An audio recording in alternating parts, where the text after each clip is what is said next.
Good morning. ഇന്നൊരു ഉച്ച വരെയുള്ള എൻ്റെ കുഞ്ഞു വ്ളോഗാണ് കേട്ടോ. ആദ്യം തന്നെ ഞാൻ എൻ്റെ ബെഡൊക്കെ ക്ലീൻ ചെയ്തു കേട്ടോ. എന്നിട്ട് വിൻഡോസ് ഒക്കെ ഓപ്പൺ ചെയ്തു, വായു കയറണ്ടേ. അതിനുശേഷം ഞാൻ ഫേസ് എല്ലാം കഴിക്കുന്ന ഫ്രഷായി. പിന്നെ ഹെയർ ഒക്കെ ഒന്ന് പിന്നിട്ടതൊക്കെ ഒന്ന് റിമൂവ് ചെയ്ത് നല്ല വൃത്തിക്കുന്ന ഹെയർ കെട്ടി റെഡിയാ. ഇന്ന് എനിക്കൊരു എക്സസൈസ് ക്ലാസ് ഉണ്ടായിരുന്നു. പിന്നെ ഞാൻ അതിന് പങ്കെടുത്തു. നല്ലോണം വാമപ്പ് ഒക്കെ ചെയ്തു, എക്സസൈസ് ചെയ്തു. എന്താ പറയാ, ചെയ്ത് നന്നായിട്ട് ടയേർഡൊക്കെ ആയിട്ടുണ്ട് കേട്ടോ.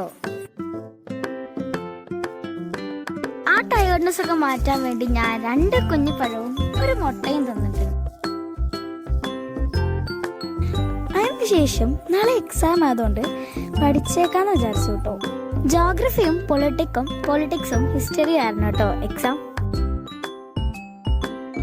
പഠിത്തത്തിന്റെ ബോറടി മാറ്റാൻ വേണ്ടി ഞാൻ എനിക്ക് ഇഷ്ടപ്പെട്ട ആനിമയിലെ കുറച്ച് ക്യാരക്ടേഴ്സിനെ വരച്ചിട്ടുണ്ട്. പിന്നെ ഞാൻ ഹെയർ ഒക്കെ കെട്ടി വെച്ച് റെസ്റ്റിലേക്ക് പോയി. അപ്പോൾ ഇത്രയേ ഉള്ളൂ എൻ്റെ കുട്ടി വ്ളോഗ്. ബൈ.